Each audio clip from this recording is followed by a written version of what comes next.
Alright, how's everybody doing today? Welcome back to another video, and today what I have for everyone is my full camera walkthrough for the Samsung Galaxy A54 5G. This includes all of my photo and my video samples. So today what we're going to do in this video is I'm going to walk everyone through all the important aspects to know of the cameras on the Samsung Galaxy A54 5G.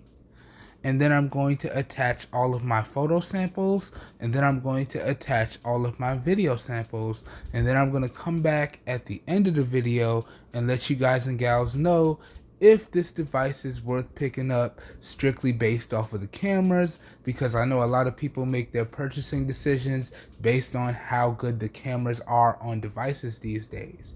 Okay, so without further ado, let's dive into the video. And oh, note, this whole video will be timestamped for your convenience because this will be a long one, so feel free to check the video description down below if you would like to jump around to different parts of the video that you would like to know more about.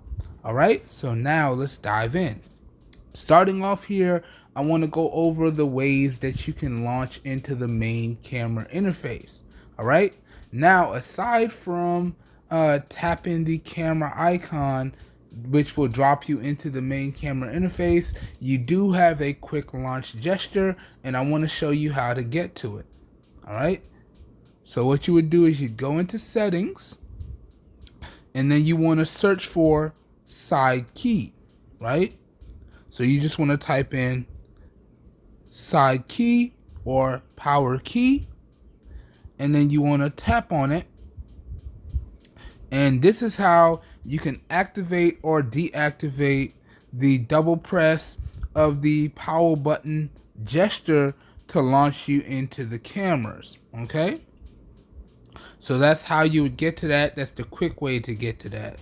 And you can see I already have mine set. Alright, now what I want to do is I'm going to have some B-roll thrown up in the video in post demonstrating exactly how you use that gesture.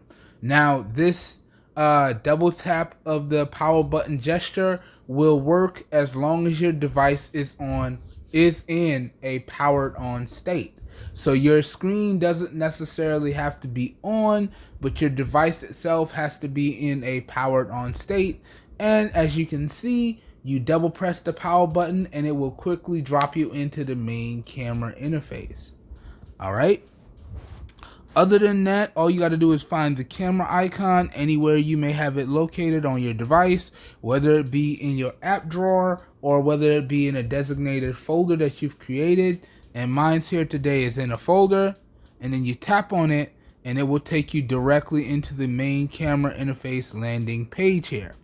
Alright, now we're going to go through this main camera interface landing page from top to bottom, left to right. Now we're going to save the sub settings, so the gear icon, we're going to save that for last. So we're going to go over all the aspects of the main camera interface page here. Let's go.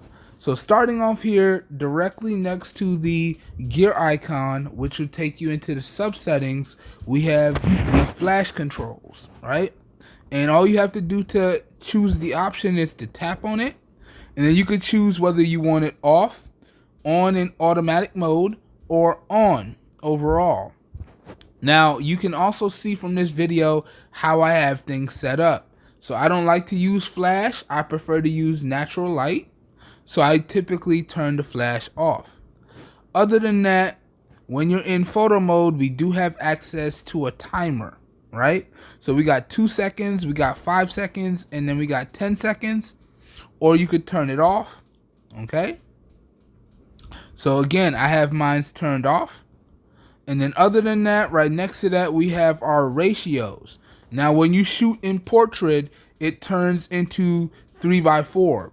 When you shoot in landscape, it turns into 4:3. All right, and you can see on the rear facing cameras, we got 16:9, we got 1:1, we got full screen, and then we also have a 50 megapixel 4:3 aspect ratio mode. So you can shoot with all 50 megapixels for photos. But, and this is important, when you shoot with all 50 megapixels for photos, you lose the ability to zoom. You can see right there. So with 50 megapixel mode enabled, we don't have any zoom controls. But you do get the maximum amount of megapixels for the best quality shot for taking your photos. Now, for reference, all my photos and videos were taken in the maximum mode, but not 50 megapixel mode. So my photos were taken in 4:3 aspect ratio, okay, in auto mode. And my videos were taken in the 16:9 aspect ratio in auto mode. So I did not take any of my photos in the maximum 50 megapixel 4:3 mode, okay? I just wanted to point that out. Then right next to that, right next to our ratio selector, we have our live photo activator, right? So with this on, it will record a little bit of video before the photo and a little bit of video after the photo and give you a live photo mode here, all right? And then next to that, we have our filters, right? And you can see we have all our different variety of filters here, and you can control the intensity with a slider right below it, okay? Now, I'm not a big fan of filters. If I do need to add a filter, I'll add it in post. So I shot everything in original mode, okay? So I didn't really use any filters there, okay? So that goes over all the settings across the top. Then below that, we have our main composition window for photos, okay? Then below that, we have quick shortcuts to our ultra wide, which is a 12 megapixel ultra wide camera with a 123 degree field of view, all right? And it can do everything the primary 50 megapixel camera can do, right? And then we have a shortcut to our primary 50 megapixel camera in 1x zoom, okay? And then we have a quick shortcut to a 2x zoom on the 50 megapixel camera, okay? Then right next to that, we have a mode recommender. So right now, how I'm recording this video, it thinks that there's no light in the video, so it's recommending that I switch to night mode. And all I have to do is click that moon icon and it will automatically switch the camera into night mode to take the photos, right? Now, one neat little thing here about the shortcuts is if you zoom with your pinch and zoom, you can, dial in the zoom exactly where you want it to be. So you can pinch in and pinch out and dial in the zoom exactly where you want it to be. Or you could tap the little shortcuts that come up below the zoom dial. And you can see in terms of zoom, we could zoom in for photos up to 10 times. All right. Now, I never recommend using the maximum 10 times zoom because after a certain point, you're just digitally cropping the image. Okay. So for me, I would actually recommend you use 2x zoom right here or 2.5 times zoom right here, okay? But you can pinch the zoom to go from 0.5 all the way up to 10 times. And you can also press and hold on the shortcut and then drag your finger up and down to get to the zoom that you want. So you don't have to use pinch to zoom. You can press and hold on the shortcut and then slide your finger up and down or right to left, depending on the orientation that you're holding the device, to dial in the camera zoom exactly where you want it to be, okay? And then you can also use the shortcuts that pop up to get you directly to the zoom level that you want to be in, okay? All right, and then right below that, we have access to our modes, and your modes are completely customizable, and I'm going to show you how in a second here. So you can switch through the modes by tapping on them, okay? Or you can just swipe from left and right to get you into your particular mode. So we got camera mode or regular photo mode. Then we got portrait mode, and you can control the blurred effect. You can see we have a dial that comes up, and you can control the intensity of the blurred effect. Now for reference, all my portrait mode photos were taken with the front facing camera, and this is how strong I had the intensity. So I had it set to 5. I didn't really go all the way up. Now you can max it out at 7, but that looks really artificial to me. So I had mine set to 5. Okay? But you can control the intensity of your portrait mode effect, right? And then if we keep swiping, we have night mode, and you could use night mode on the primary camera and the ultra wide camera as well as the front facing camera, right? And for reference, we have a 50 megapixel primary, which outputs in 12 megapixel mode by default for photos and videos. We have an ultra wide 12 megapixel camera with a 123 degree field of view, and then we have a 5 megapixel macro camera, right? And then for the front facing camera, we have a 32 megapixel front facing camera, all right? All of the cameras can record in up to 4K at 30 FPS. And then on the rear facing camera, you can record in up to 720p, 480 frames per second slow motion, or do 1080p at 120 frames per second slow motion. All right. Okay.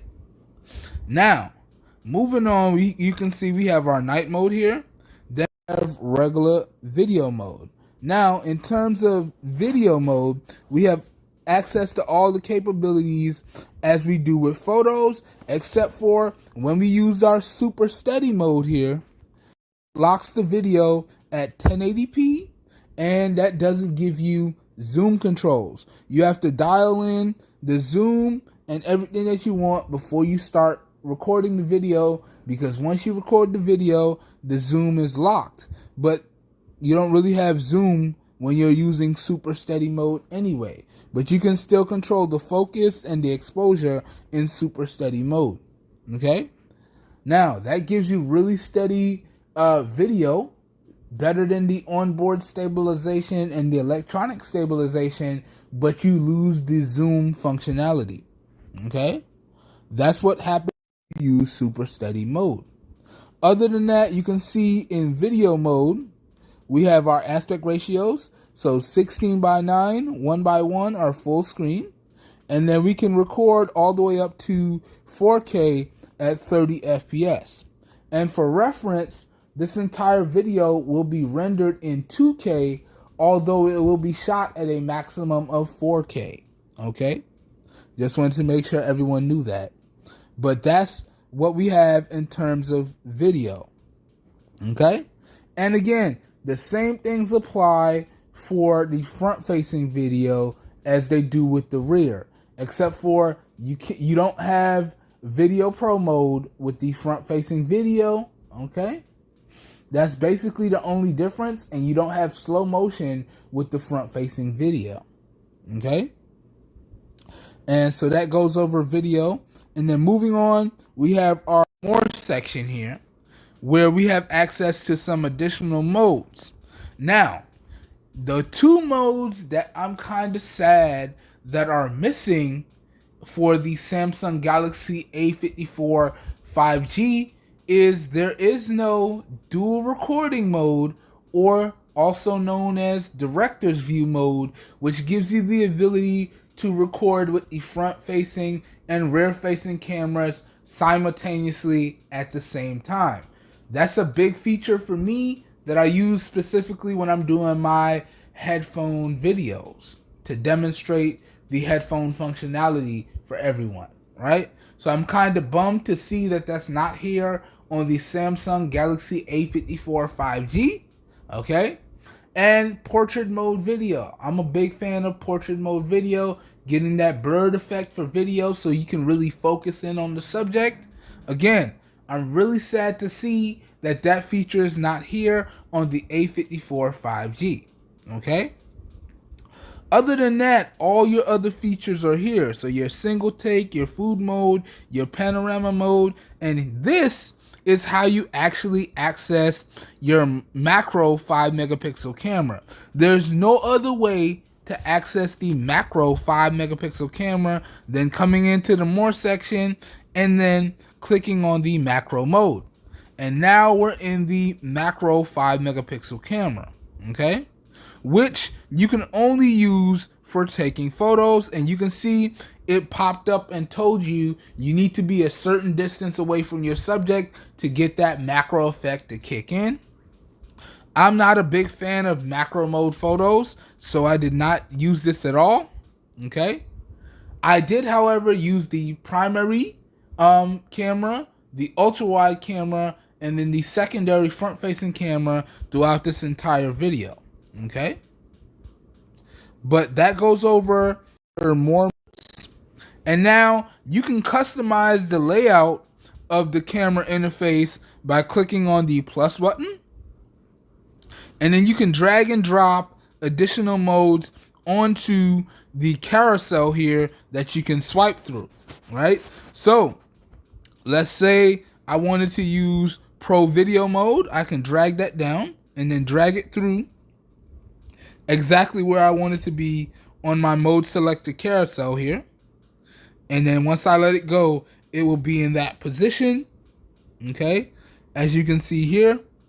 Or if I don't want it, I can just press and hold, pick it up, and take it out, okay? So I can take out all the modes that I don't want to use, and I can put in all the modes that I want to use in this more section. And then once I'm done, I hit save, and then my setup is saved. So you can see exactly how I have my layout set up, okay? And then again, I can rearrange it at any time as I would like by pressing and holding and dragging around the modes exactly how I want them to be, okay? So let me put that back how I had it, and then you press save and it saves it exactly how you have it set up, okay? So you push save there and now it's set. All right, so that's exactly how I have my modes and my mode selector carousel set up. You play around with your different modes and you set up the carousel exactly how you want it. Okay? Okay. Now, that goes over the main camera interface settings on the main screen. So now, let's dive into the shortcuts here. So in photo mode, you get a shortcut right below the mode to take photos. And then to the left, you get a quick shortcut to your gallery. Then to the right, you get a quick shortcut to switch to the front-facing camera. Okay? And then when you're in the other modes, that shutter button in the middle changes, right? So you can see if we go to video, that button changes to a record button. Now, let's go over some gestures here. So if you don't want to tap on the quick shortcut to the right, you can use a swipe up or down gesture. So we could swipe up, it will take you to the front facing camera. You could swipe up again, it will take you back to the rear facing camera. Or you can swipe down if you would like, and that will take you to the front facing camera.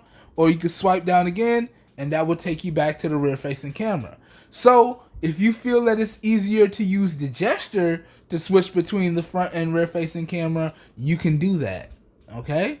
Or you can click the shortcut button to switch you between the cameras.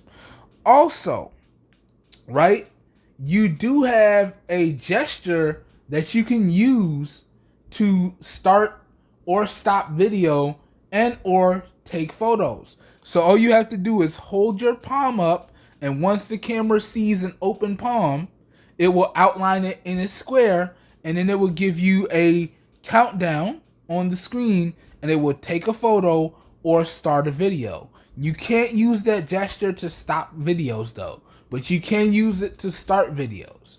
So that's kind of cool. It kind of gives you the timer for video, but without that gesture enabled, you don't have a timer for video, but you do have a timer for photos. All right. Now, let's talk about some things for the front-facing camera. So let's switch up here. Now, for the front-facing camera, you can basically do everything that you can do with the rear, but you do have the addition of, in the viewfinder, we have a shortcut here to give you more wider photos, okay? So you can do like a group selfie if you would like, or if you just want to take a wider selfie in general, you could do that here in photo mode, okay? But other than that, we have all the same modes as we would have on the rear, except for you don't have pro photo. I mean, you don't have pro video. You do have pro photo, but you don't have pro video for the front facing camera, right? Other than that, if we go into the ratios here for the front facing camera, you can see we do have access to the full 32 megapixel mode here, okay, for the front facing camera. So you can take your photos in full 32 megapixel mode in the 4:3 aspect ratio on the front facing camera. But again, if you do, as you can see, the zoom functionality is disabled, okay? And as I said, for reference, all of my photos were taken in the standard 4:3 aspect ratio, so I did have the zoom functionality whenever I needed it, okay? But other than that, everything with the front-facing camera is the same as the rear-facing camera. So night mode, portrait mode, and the strength of the intensity. Video mode, and again, you can see the ratios for video are exactly the same, okay? And then the recording resolutions, exactly the same, okay? And then if we go to more modes, you can see the modes are exactly the same. And any mode that's not supported with the front-facing camera will kick you back into the rear-facing camera, all right? So that's how the front-facing camera is set up, and that's, you can configure it in terms of the mode dials the same way as you can do with the rear. And basically, I have to say Samsung has done a great job here performing the front and the rear-facing cameras in terms of what you can do with them and the overall color science, right? It's very similar across the board, right? And I gotta give Samsung kudos for giving you the same performance with the front and the rear-facing cameras. So good job there as well.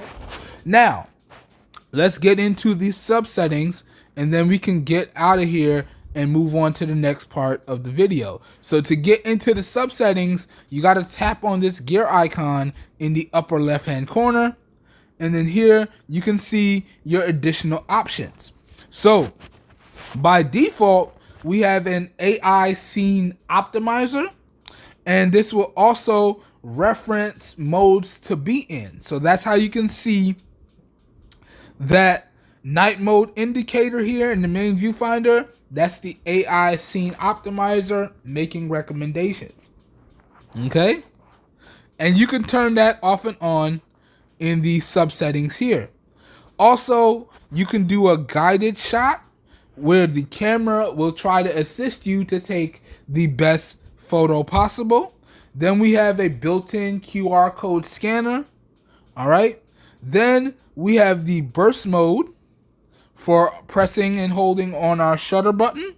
And you can also use this to make GIFs or GIFs, okay? And they give you a nice demonstration of the mode inside of the sub settings here. So kudos to Samsung for doing that. That's really, really nice, okay? Then moving on here, we do have access to a watermark, and all of my photos will be watermarked, okay? Then we have access to save a flipped selfie. I like it when all of my photos are in the same orientation. This way I don't get confused. Then we have access to a high efficiency video mode, so it compresses the video, all right? But it sacrifices the quality, so I didn't use this mode at all. And in some instances, you can lose the audio if you're outputting this style of video to a format or a platform that doesn't support it, you can lose the audio for the video. So I don't use the high efficiency mode, even though if you do use it, it will save space. But it is sacrificing the quality of the video and sometimes the audio in the video, depending on where you're outputting it or sharing it to. All right. Then we have an auto frame mode, right? And this mode is for video mode, and what it does, let me show y'all what it does here. So if we go back and we go into video, you see this little bullseye icon or crosshair icon.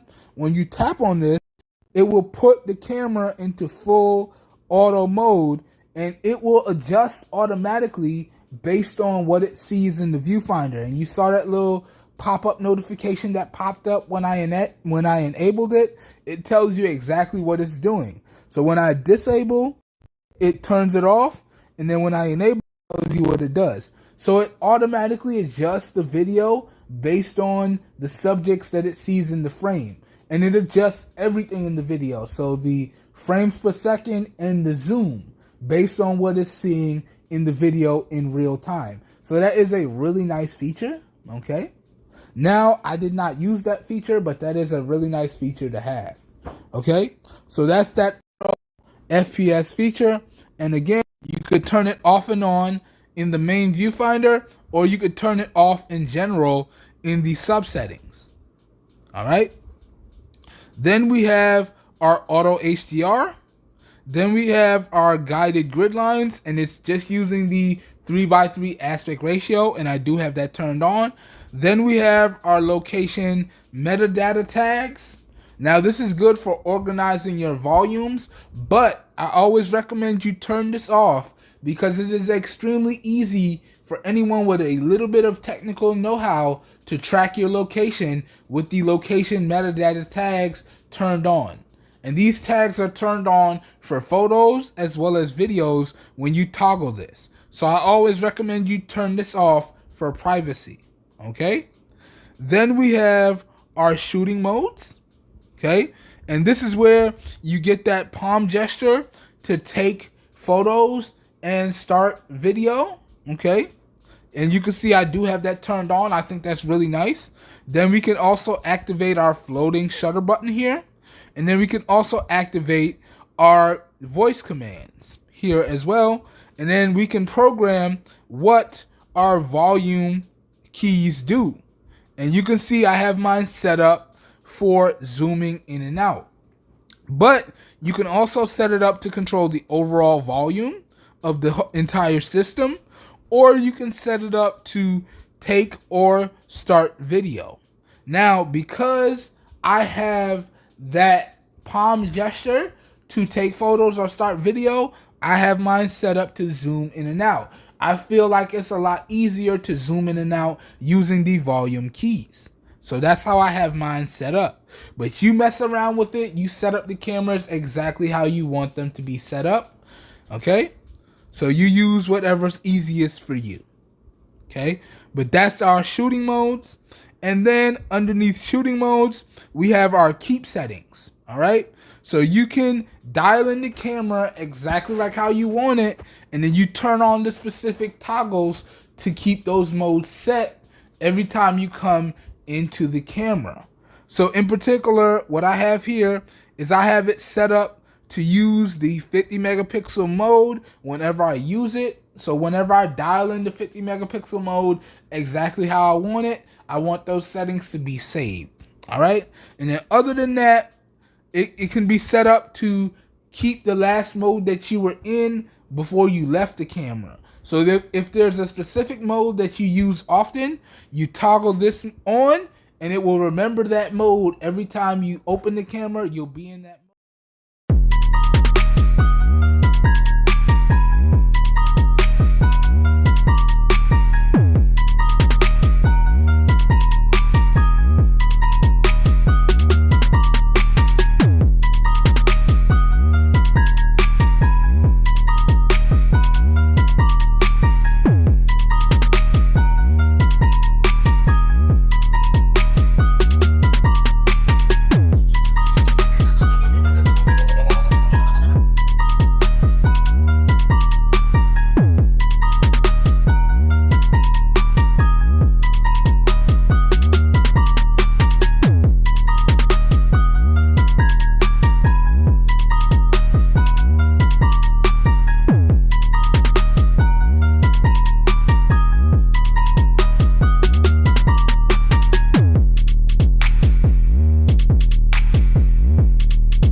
Alright everyone, and now we're going to get into testing out the ultra-wide and primary rear-facing cameras on the Samsung Galaxy A54 5G.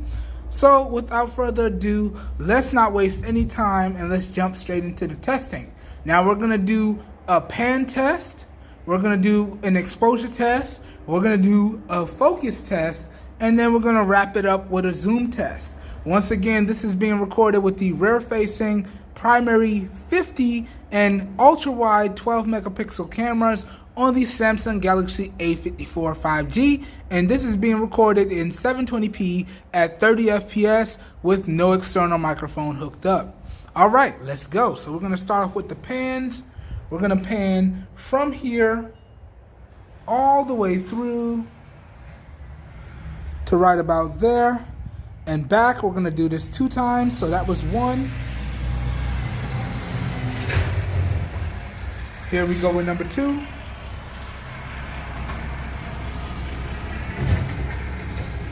And back. Okay. Now let's switch to the primary. And let's do it again. So again, starting from here, panning all the way through to right about there and back. That was 1. Here we go with number 2.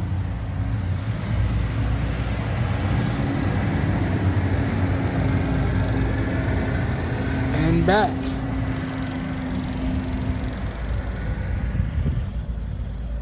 Okay, now let's get into the exposure test.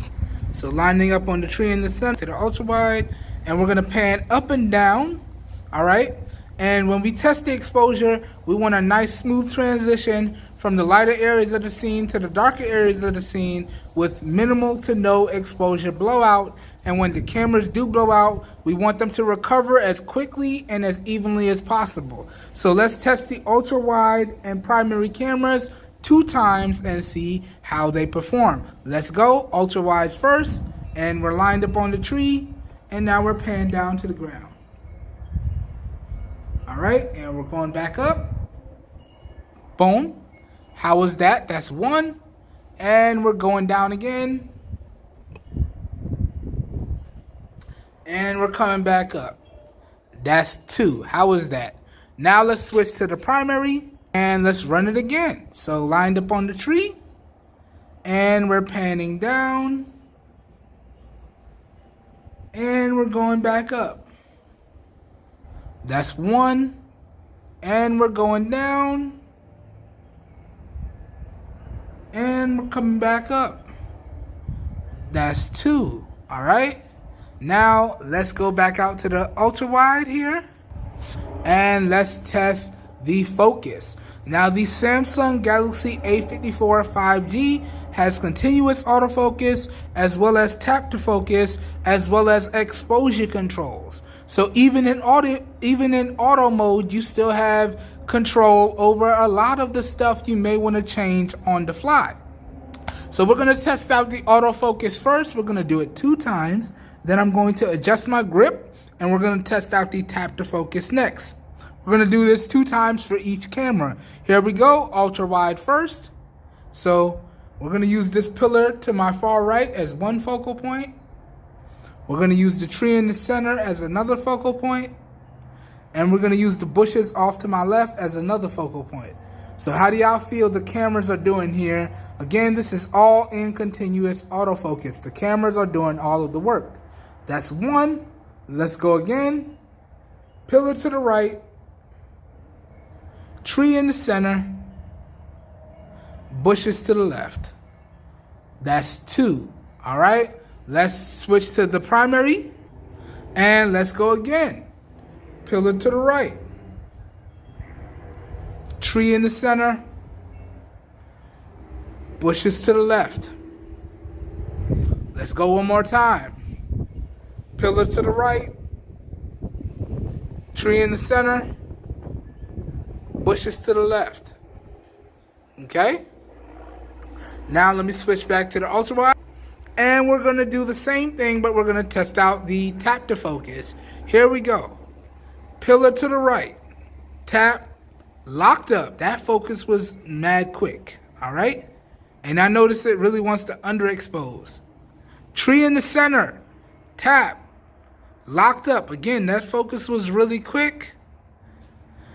Bushes to the left, tap, locked up. Again, really quick, really quick. That was one.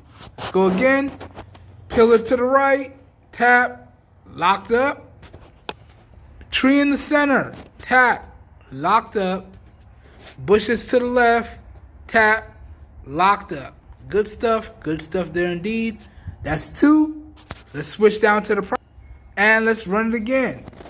Okay. Pillar to the right, tap, locked up. Again, the focusing speeds are really, really fast on this one. Okay. Tree to the center, tap, locked up. All right. Really good stuff there. And bushes to the left, tap, locked up. Really good stuff there as well. Let's go one more time. Pillar to the right, tap, locked up. Tree in the center, tap, locked up. And bushes to the left, tap, locked up. All right. So overall, focusing speeds are pretty much top notch, but we're out here in what is essentially perfect lighting, so you would expect them to do a good job here. Now, let's wrap up the video by doing a zoom test. All right. Now we do have, as I said, complete control over the focus, the exposure, and the zoom, right? And there are 3 quick shortcuts to control the zoom. So we have a 0.5 to take you to the ultra wide. We got a 1 times to take you to the primary, right? And then we have a 2 times, which is a 2 times zoom on the primary, all right? Now, if you want to use the macro sensor, you have to switch to the macro mode inside of the camera settings before you either take a photo or take a video. You do not have quick access to the macro sensor directly on the fly. Okay, you have to switch to that mode. Okay, but if you want to just zoom in quickly or change cameras quickly, we got a quick shortcut to the ultra wide. Boom. We got a quick shortcut to the primary. Boom. And then we got a quick punch in 2 times on the primary. Boom. All right. And honestly, I wouldn't recommend you zoom in more than 2.5 times. Okay. Because once you zoom in all the way, you're going to see it's going to get really shaky. The picture is going to get really pixelated. So it's really not worth it using the max zoom on these cameras. You go up to 2.5 times, and then if you still need to get closer, you need to physically get as close to your subject as you need. But let's test the zoom here. Let's go. Now, you have those shortcuts, but if you press and hold on the shortcut, right, you get a little dial that you can swipe through and zoom in and out. So you can zoom all the way out to the ultra dial, move into the primary, or you can go up to the 2 times zoom. This is 2.5 times. Okay. Or we can keep going. This is 4 times right here. Okay. Or we can keep going. It maxes out at 10 times digital zoom right here. So this is 10 times digital zoom. All right. Now, you can also zoom in and out by using the pinch to zoom. So you can pinch in or pinch out. Or you can program the volume rockers to zoom in and out. And I actually prefer to use the volume rockers to zoom in and out. But this is what the zoom looks like on the Samsung.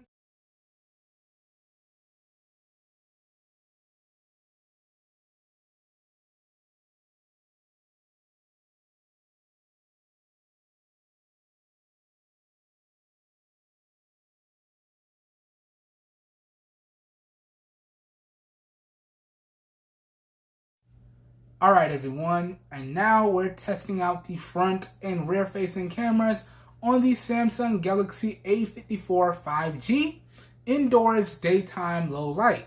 Starting off the testing here, we're testing out the front facing 32 megapixel camera, indoors, daytime, low light, 720p, 30 FPS camera test.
Alright everyone, now as promised, I just spun the cameras around and now we're going to get into testing out the ultra wide and primary cameras on the Samsung Galaxy A54 5G indoors, daytime, low light.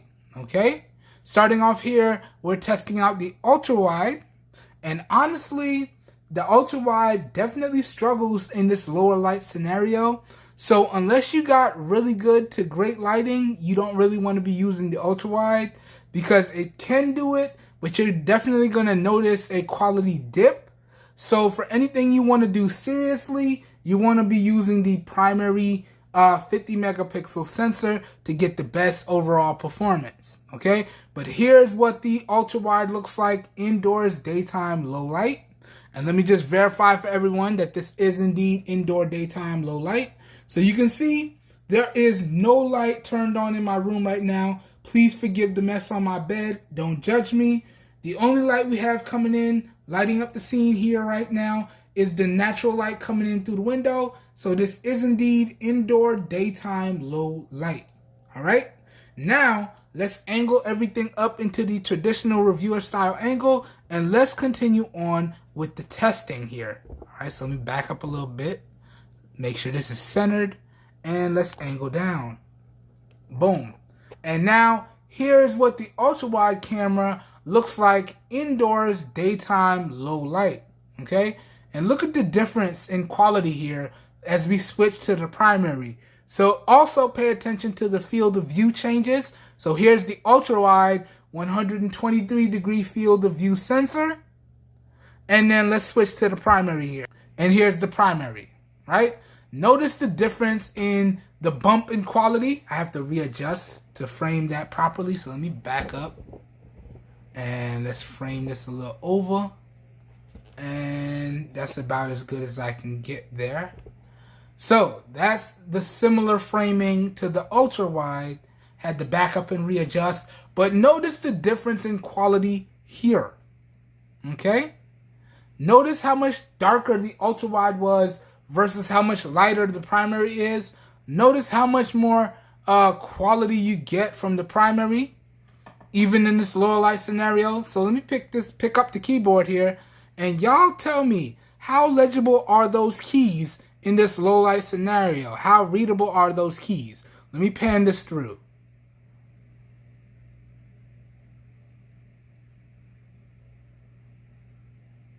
Let me pan it back through.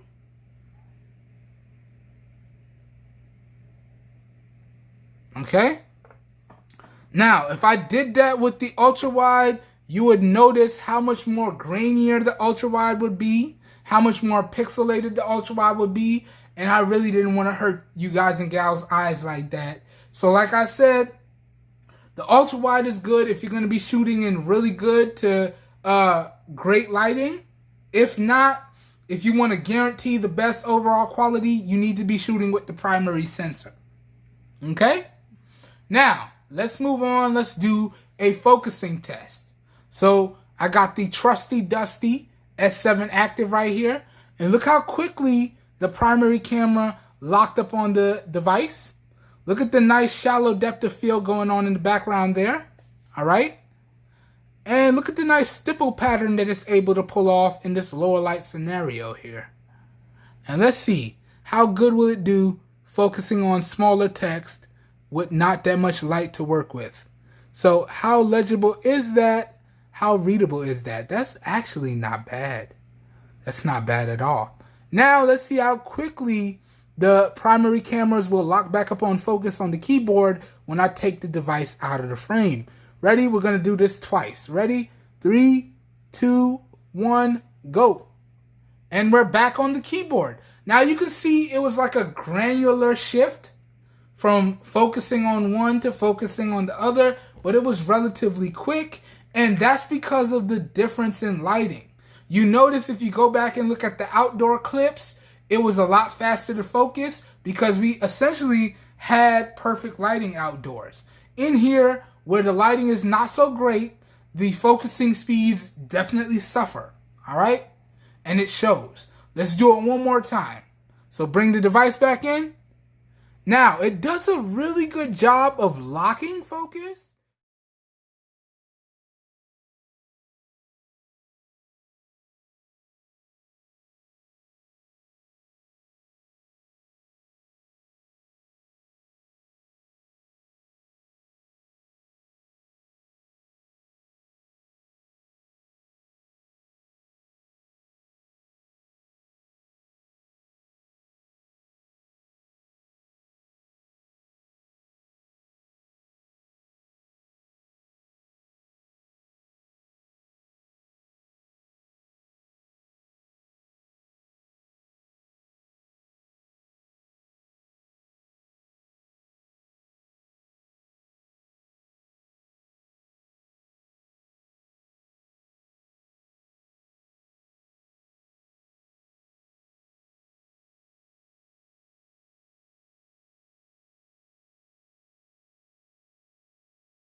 All right, everyone. Now here we go. As promised, I just spun the cameras around, and let's get into testing out the rear-facing cameras in this nighttime artificial lighting scenario here.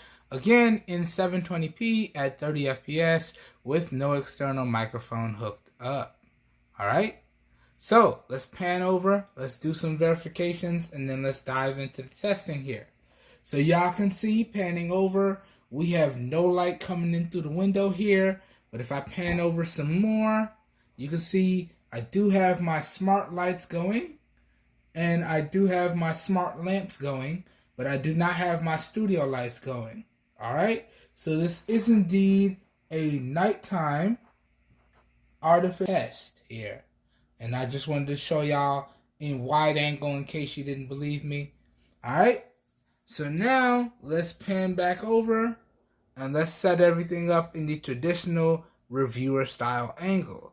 So that's about straight. Let me back up a little bit. Okay. And now, let me angle everything down. Okay. Okay. So panning down. Boom. And then this is what the ultra-wide cameras look like in this nighttime scenario here, okay? And again, look at the difference in the field of view here.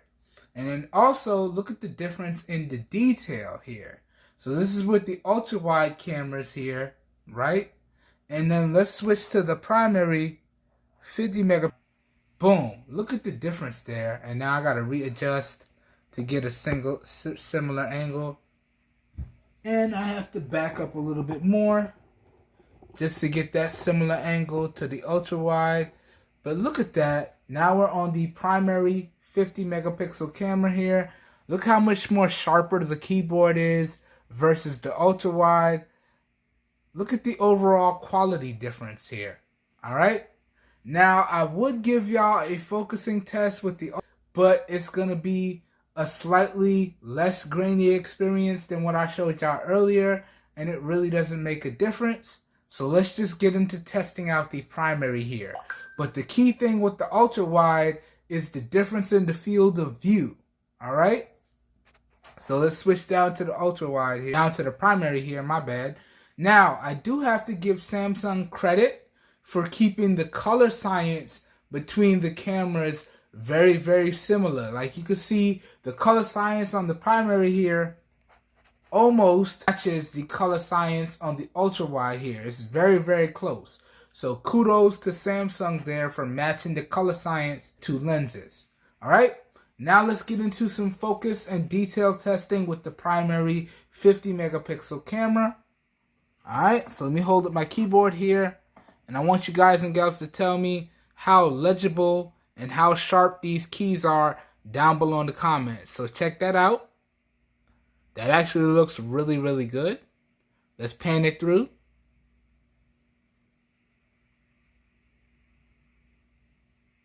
Let's pan it back through.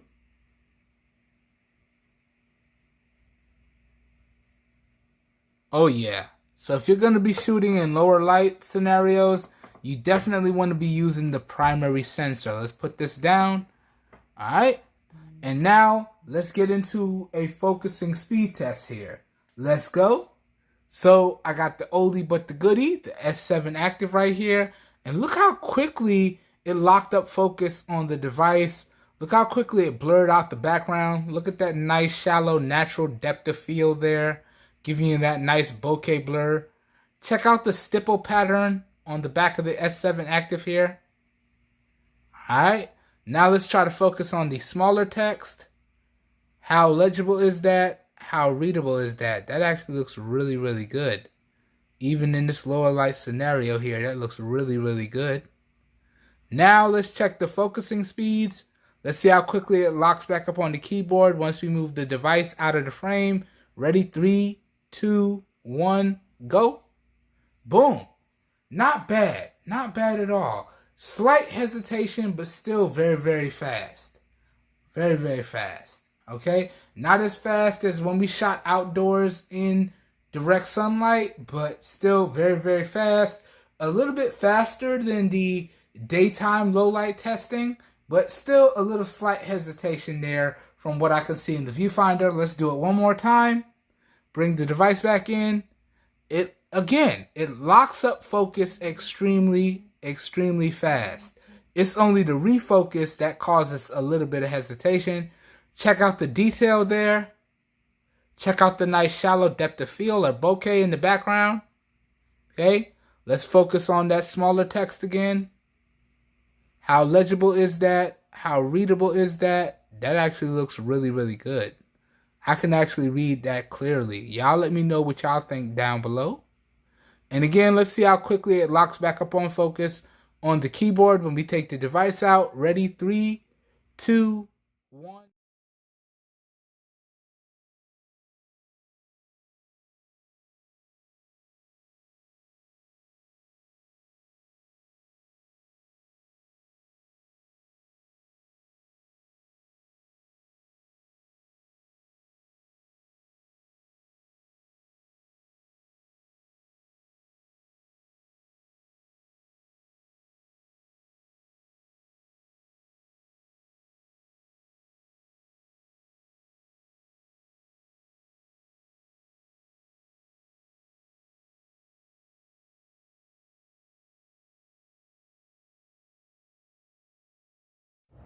All right, everyone, and now we are back in, and today we're going to be testing out the front and rear facing cameras on the Samsung Galaxy A54 5G.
And here we go, everyone. As promised, all I did was spin the cameras around.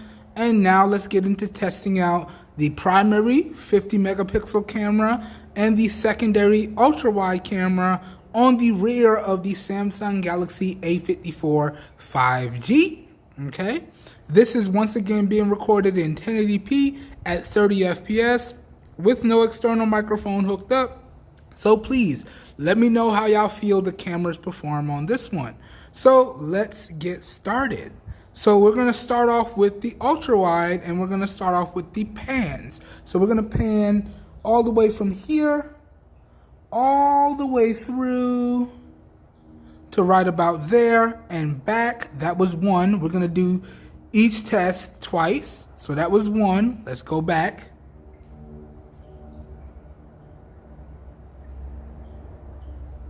And that was two. All right. Now let's switch to the primary sensor. Boom. And let's do it again. So we're going to go from here all the way through to right about there and back. So that was one. Let's go again. And here we go with number two.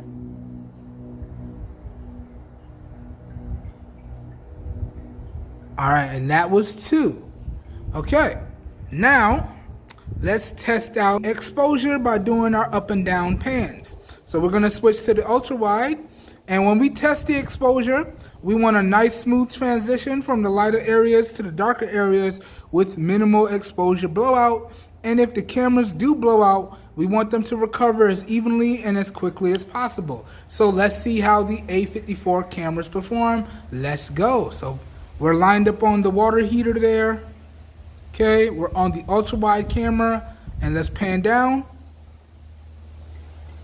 Okay, now we're down to the pool deck, and let's pan back up.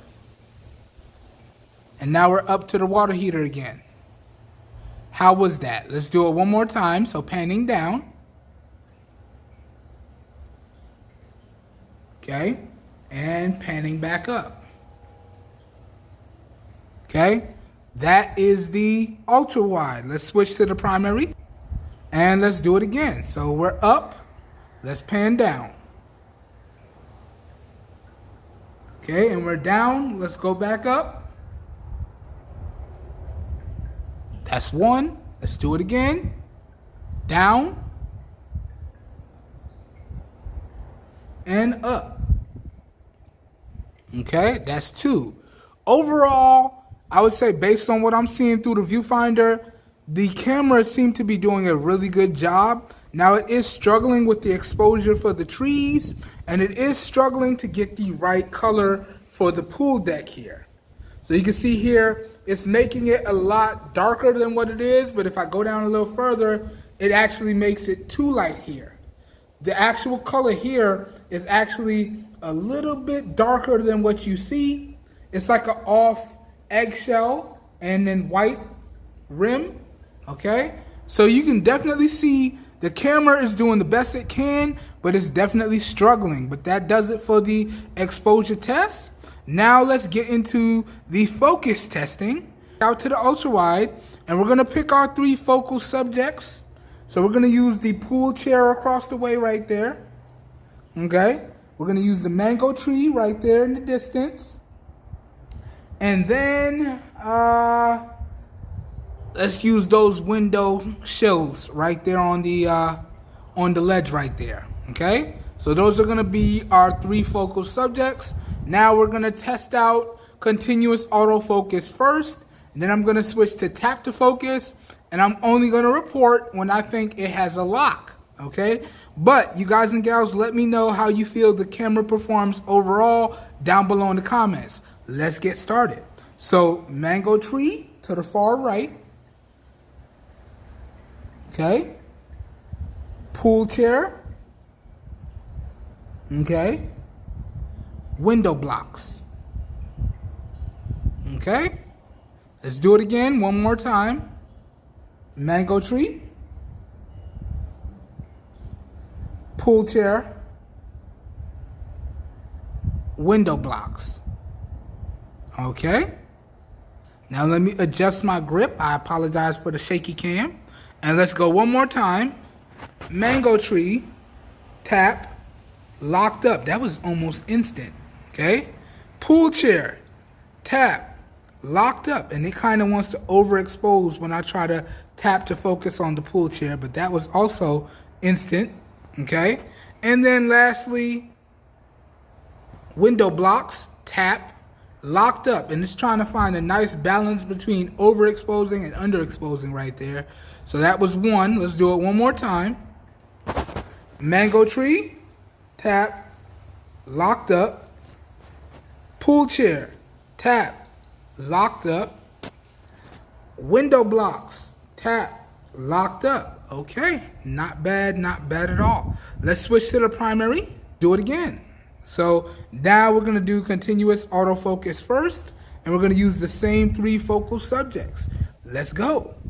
Okay, so panning over, mango tree, pool chair, window blocks. Okay, one more time. Mango tree, pool chair,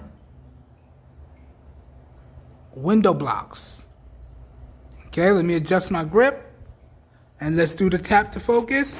Mango tree, tap, locked up.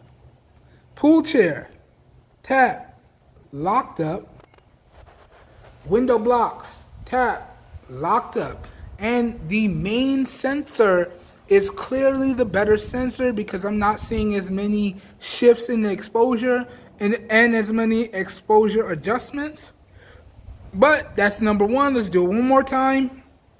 Mango tree, tap, locked up, and the focusing is nice and quick. Pool chair, tap, locked up, and window blocks, tap, locked up. All right. Now, let's get set up for the final test, which is the zoom test. All right, so let's go all the way wide. Okay, and look at the differences in color science or the similarities in color science. Now, again, I think Samsung has done a great job balancing the color science for the ultra wide and primary cameras. But here we are on the ultra wide at 0.5 times zoom. Okay, and then here we go. Let's lock focus and exposure on the top of the roof in the distance there. So let's do this. And let me lock that. Okay, so we can't lock focus and exposure with the ultra wide. Okay, so we can't lock that. But we can adjust it and set it. So let me adjust it and set it. Alright, so we're going to make it exact to the scene right there. And now let's zoom in. So this is the ultra wide. We're going to go all the way into the roof. That's the ultra wide. Okay, let's go to the primary. This is the primary. That's 2 times on the primary. Okay, 2.5. Okay, 3, 4,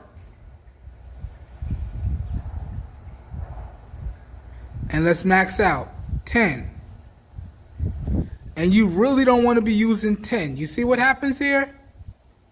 Honestly, you want to stop at about 2 times or 2.5 times. Okay? And I did that all with the shortcut and pressing and holding, but you can do that with pinch to zoom as well as configuring the volume buttons to do the zoom. So there's multiple ways that you can zoom. But look at how the image degrades.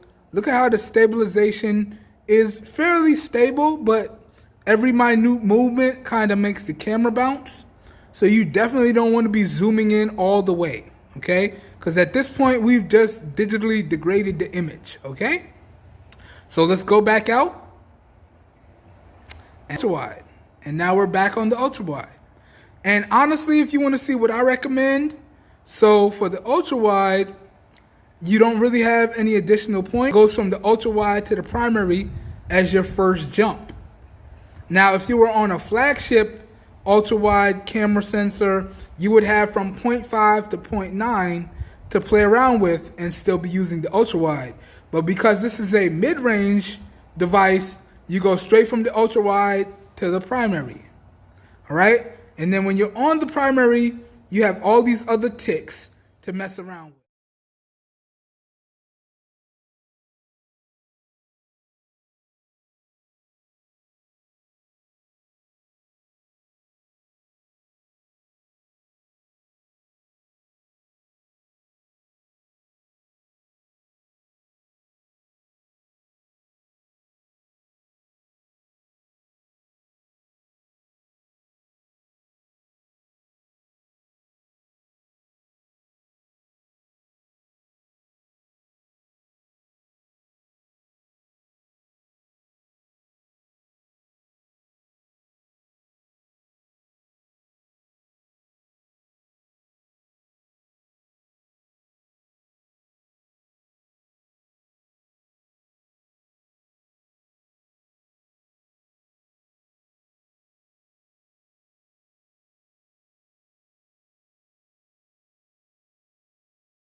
Alright everyone, and now as promised, all I did was spin the cameras around, and now let's get into testing out the ultra wide and primary cameras on the Samsung Galaxy A54 5G indoors daytime low light scenarios in 1080p at 30 FPS with no external microphone hooked up. So let me do some quick verifications and let's jump straight into the testing. Let's not waste any time. So panning over here, you can see the only thing we have lighting up the scene here today is the natural light coming in through the window. You can see my studio lights are turned off. And if I pan a little further, my smart lights and overhead smart lights are turned off. So this is indeed an indoor daytime low light test. Okay? That's just some quick verifications. Now let's pan back over and angle everything up in the traditional reviewer style angle, and let's start the testing. So that looks like it's about straight. Okay? Yep, that looks like it's about straight. Let me tighten this up a little bit. Okay? And now let's angle everything down. Boom. And of course, I'm not straight. That's straight. There we go.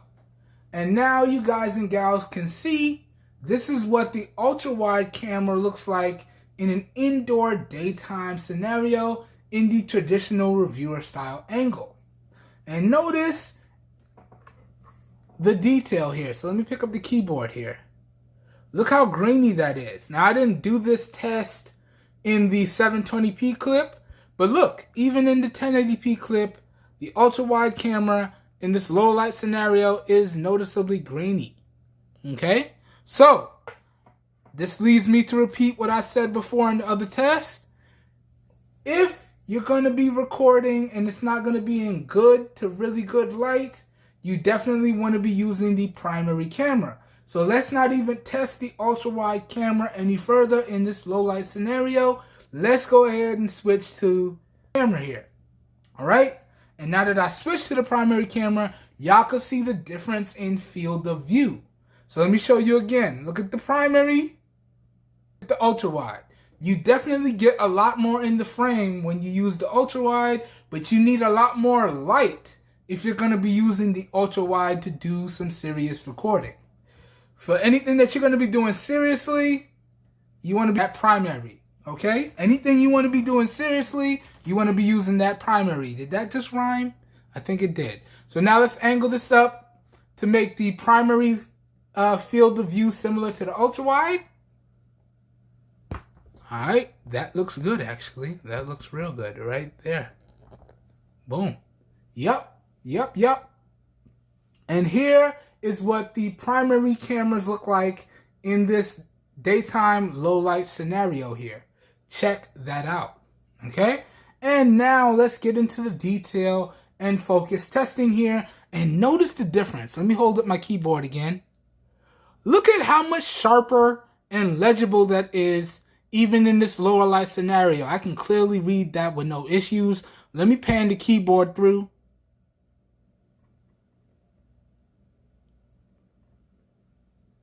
Let me pan it back through.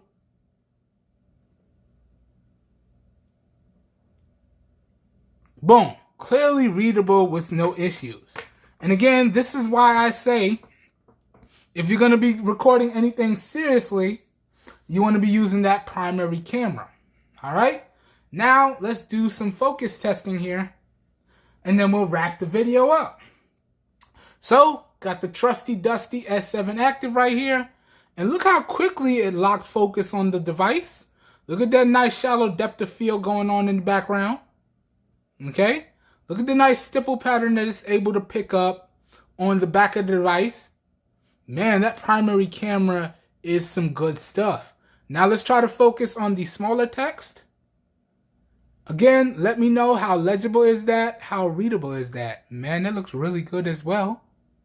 All right, and then let's see how quickly the cameras can relock focus on the keyboard. Here we go, let's do this twice. Let's take the device out and see how fast it goes. Ready? 3, 2, 1, go. Boom, and we're back on the keyboard.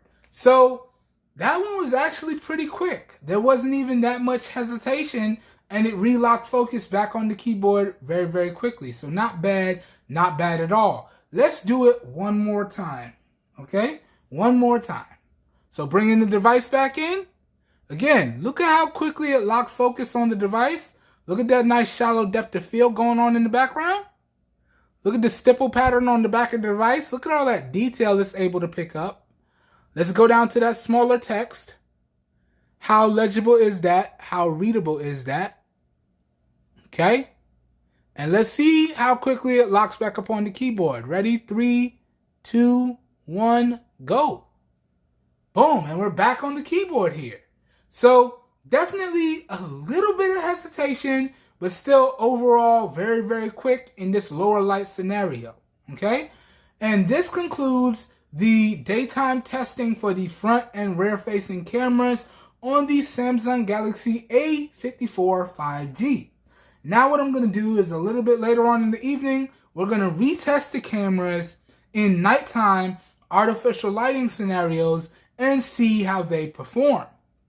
And then a little bit later on this week, probably Sunday or Monday, we're going to wrap up the video testing out the cameras in 4K at 30 FPS. Now, in the interest of speed and file sizes, I'm going to render this entire video in 2K, but it will be shot up to 4K resolution. I'm just going to render it in 2K, okay? I just wanted to make sure that everyone knew.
All right, everyone. And now, as promised, all I did was swing the cameras around.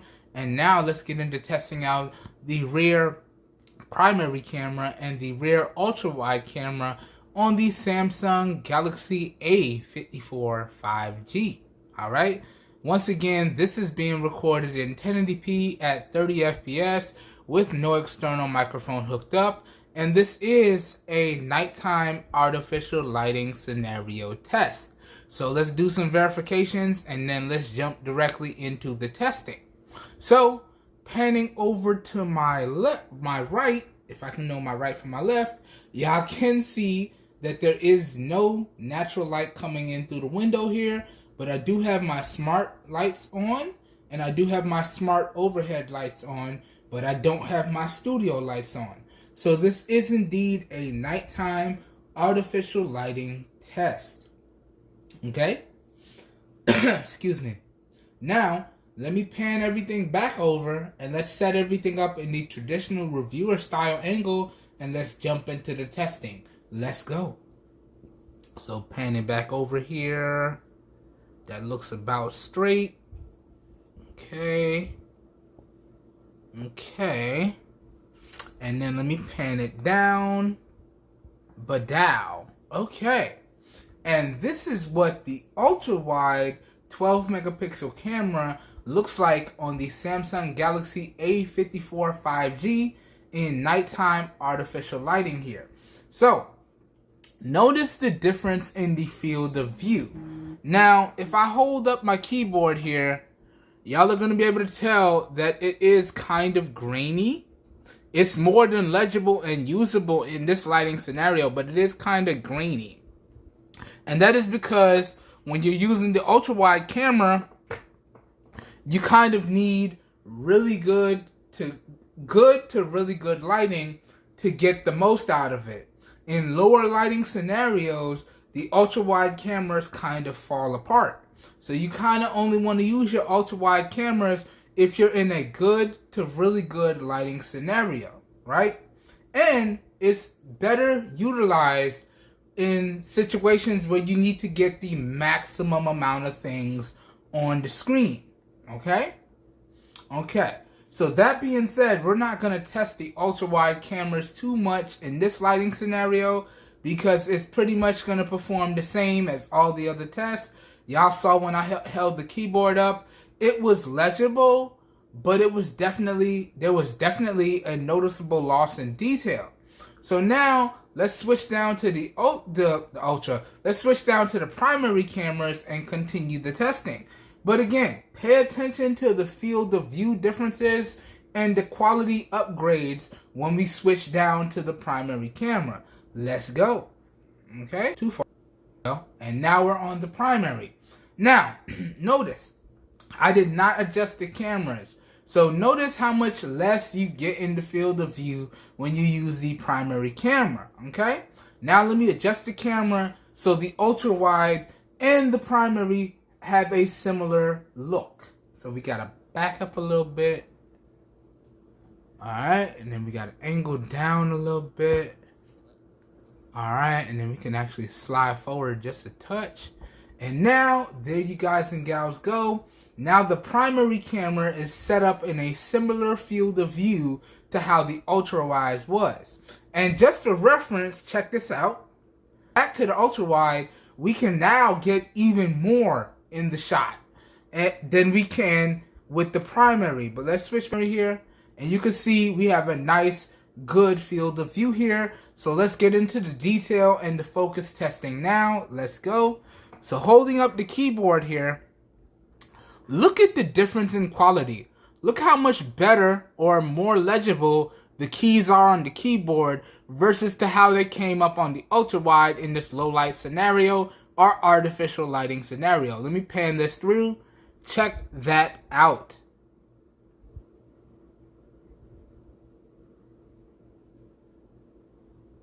Let me pan it back through. Yes. Yes. And this just further goes along with what I've been saying throughout this camera review. Depending on the scenario that you're in, if you want to get the absolute best footage, you want to use the primary rear-facing cameras. Okay? It just is what it is. Those are the best cameras on this device. If you want the absolute best quality, those are the cameras you should be using. The 50 megapixel primary camera. Okay? Now let's do some focusing tests and let's wrap the video up. So, bringing in the S7 Active here as our little focal subject. Check out how quickly the cameras lock focus. Check out the nice blurred background we have. and the separation between the foreground and the background. Look at the nice stipple pattern that the primary camera can pull out of the device. That looks really good. And now let's try to focus on that smaller text. How legible is that? How readable is that in this artificial lighting scenario here? Let me know down below, okay? And now let's see how quickly the cameras will relock focus on the keyboard once we take the phone out of the frame. Ready? 3, 2, 1, go. Boom, and we're back, okay? So there was a little bit of hesitation there, but overall, in my opinion, it was relatively quick based on what I could see from the viewfinder. But y'all let me know, how did the camera perform there? Let's do it one more time just to be sure. So let's bring the device back in. And again, look how quickly it relocked the focus. Look at the nice stipple pattern on the back of the device. Okay, let's try to focus on that smaller text. How legible is that? How readable is that? Okay, and now let's take it out and see how quickly it relocks on the keyboard. Ready? 3, 2, 1, go. Boom, and we're back on the keyboard. A little bit of a slight hesitation, but overall, really, really fast. And it looked really, really good, especially for the lighting scenario that we have here.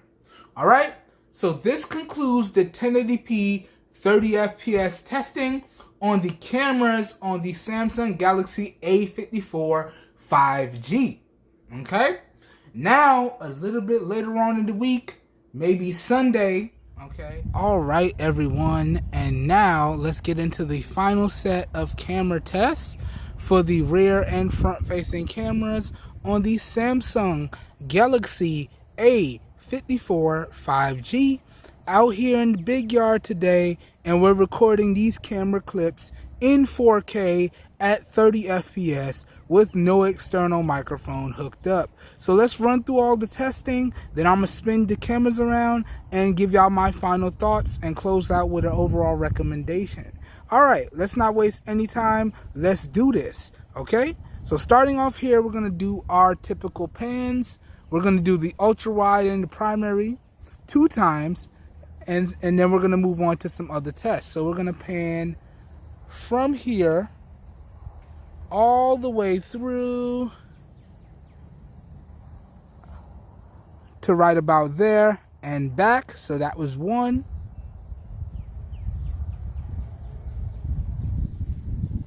Here we go with number 2.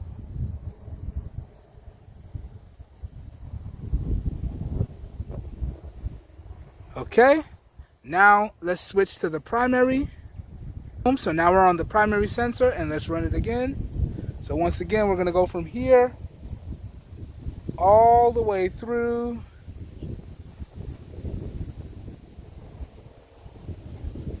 to right about there and back.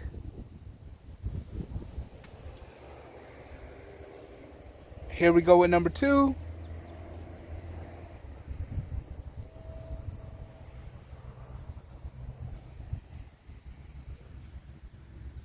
Okay.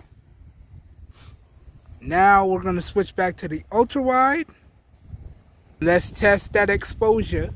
So we're going to pan up and down from the grass to the tree in front of us. Now I am sitting in the shade, but it is perfectly lit out in front of me. So this might not be a good exposure test, but when we're testing the exposure, we want a nice even transition from the lighter areas to the darker areas with minimal exposure blowout. So let's see how these cameras perform. All right, we're gonna test the ultra wide, and then we're gonna test the primary, and we're gonna do it 2 times. So here we go, lined up on the tree. Let's pan them down. Okay, and let's pan them back up. Okay, that's 1. Pan it down. And let's pan them back up. 2. All right, that's the ultra wide. Now let's switch to the primary. Now we're on the primary, and once again, let's pan them down. Okay, pan them back up. 1. Let's do it again. Down and up. 2. Okay? So how was the exposure? Were there any shifts? Were there any blowouts? I'll have to watch the video back in post because it's kind of hard to see the display even though I have it on maximum brightness here. Okay? But that tests the exposure. Now let's test the ultra wide here. And we're going to pick our 3 focal subjects. All right? So we're going to pick this lemon tree in front of us. All right? Then we're going to pick this mango tree off to our right, and it's bearing a lot of mangoes. Hopefully these blossoms stay and we got a nice yield of mangoes this year. So we're going to pick this mango tree off to our right. And then we're going to pick the tree over the shed off to our far left. Okay, these are going to be our 3 focal subjects. We're going to test continuous autofocus first, and then we're going to test tap to focus second. All right, here we go. Ultra wide camera. We're going to do each test twice. Let's go. So mango tree to the right. Okay. Lemon tree in front. Okay. Tree over the shed. That's 1. Going again. Mango tree to the right. All right. Lemon tree in front. Okay.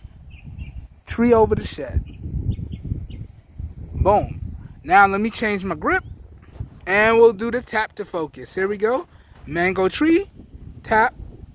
Locked up. Ooh, look at that big exposure shift. But really fast overall focus. Okay. Lemon tree in front. Tap. Locked up. Not a big shift there. Okay. And then tree over the shed. Tap. Locked up. That time it wanted to underexpose. Okay, but still really fast overall focus. Let's go again. Mango tree. Tap. Trying to lock in on those mangoes there. Locked up. Lemon tree in front. Tap. Locked up. And then tree over the shed. Tap. Locked up. And it really wants to underexpose those trees over the shed. I don't know what's going on there. Okay. But that does it for the ultra wide. And let's run the test again. Okay. Continuous autofocus first. Same 3 focal subjects. Let's go. So mango tree to the right. Oh, that looks even better on the primary cameras.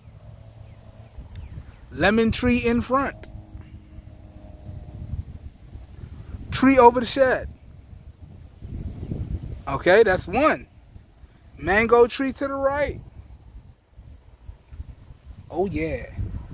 Lemon tree in the front. Tree over the shed. Okay, let me adjust my grip. Okay, tap to focus time. Mango tree to the right. Let's lock in on the mangoes. Tap. Locked up. And look how it balanced the exposure there. Definitely better with the primary camera there. That looks really good. Okay. Lemon tree in the front. Let's try to lock in on them lemons. Bang. Locked up. Okay. And then tree over the shed. Locked up. And dang, it really wants to underexpose. No. All right. Let's go again. Mango tree to the right. Lock in on the mangoes. Locked up. Lemon tree in the front. Lock in on them lemons. Locked up. Tree over the shed. Locked up. And why does it keep underexposing that tree? Oh boy. Oh boy. But really fast overall focus. Really fast focus indeed. Now let's finish up with a zoom test. Okay, so let's start out on the ultra wide. Now, as I've mentioned throughout the video, you can use pinch to zoom, you can program your volume rockers to zoom, or you can press and hold on the shortcut and then slide up and down to zoom with the slider. Okay, so now we're on 0.5 times zoom, and we're gonna zoom into that tree all the way in the distance there. And I want y'all to pay attention to the stabilization, the detail retention, and all that good stuff. All right, here we go. All right, so 0.5 times zoom, 2 times zoom. Oh, the mangoes are in the way. Oh well, we're gonna do it anyway. 2 times zoom, 4 times zoom. Okay. Okay. Let's keep going. 8 times zoom. And now let's max out 10 times zoom. So you see what happens here when you zoom in all the way? Look at how the image kind of washed out. Look at how grainy the image is. Look at the stabilization here.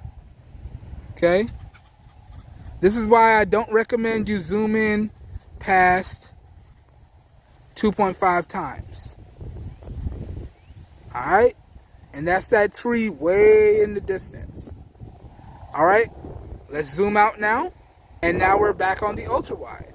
Alright, so this concludes the testing with the rear facing cameras, the 50 megapixel primary and the 12 megapixel ultra wide. Okay, now let me spin the cameras around and give y'all one last test of the front facing camera and give y'all my closing thoughts and an overall recommendation. Give me 1 second, let's do this.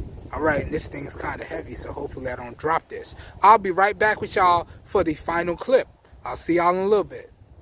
Alright everyone, and now for the final time, we're testing out the front facing 32 megapixel camera. And I'm going to try and make this clip quick because I kind of propped the device up in one of my trees in the yard. So hopefully the wind does not blow hard enough to knock it over.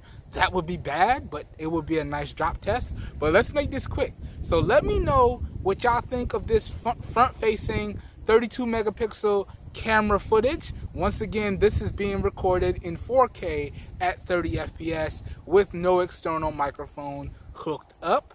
Now, let me give y'all my thoughts. After using the Samsung Galaxy A54 5G for about a week and a half, going on 2 weeks, I really tested these cameras. I really pushed these cameras to their limits, but I'm still testing the device overall. But how do I feel about the device so far? How do I feel about the cameras? Can I recommend this device strictly based on the cameras? Let me give y'all my thoughts. Well, so far with the device, it seems to be a really, really solid device. I really like how Samsung was able to bring their core experience down to a little bit more affordable price point. All right? And I also like how they were able to make an overall really solid package in terms of this device. Okay? Essentially, this device has all of the things you would need without some of the things that you might not use. All right? But that being said, I'm still formulating my thoughts. We're still going through the review process. How do I feel about these cameras? Now, in terms of the cameras, again, I would have to say Samsung has done a really great job with these cameras. For the most part, the quality when you're taking photos is really, really good as long as you're mindful of the lighting. But that's to be expected with any smartphone camera. Overall, though, I feel as though Samsung has done a great job with the photo performance. Also, jumping over to the video performance, I feel as though Samsung has done a great job as well. Also, when we talk about the overall stabilization and the overall audio capture capabilities in terms of pointing and shooting, Samsung has done an overall great job. I really do feel as though the cameras on this device are really good indeed, and they only get better when you provide it good to really good lighting. And I'm sure this footage overall is going to be really good. Now, how will the audio be? I'm not sure, but regardless of how the audio is, I'm going to post a video just like this. So you guys and gals, let me know how you feel the cameras performed overall. But at least for me, in my opinion, these cameras did a great job. And overall, can I recommend the Samsung Galaxy A54 5G strictly based off of the cameras? Well, I would have to say yes. Yes, indeed. Now, can I recommend the device overall in terms of overall package? I can't quite give y'all my thoughts on that yet. As I said, we're still going through the overall full review process. But in regards to the cameras, if you want a device with an overall really solid set of cameras, all right, and 9 times out of 10 it's going to do an overall really good job, then you really can't go wrong with these cameras here that Samsung has provided. So once again, can I recommend y'all pick up the device strictly based off of the camera performance? I would have to say yes in my experience. Yes, indeed. All right. I hope you guys and gals enjoyed this video. I hope y'all found it helpful, and I will catch everyone in the next one. Have a good one, everybody. We are out of here. Peace.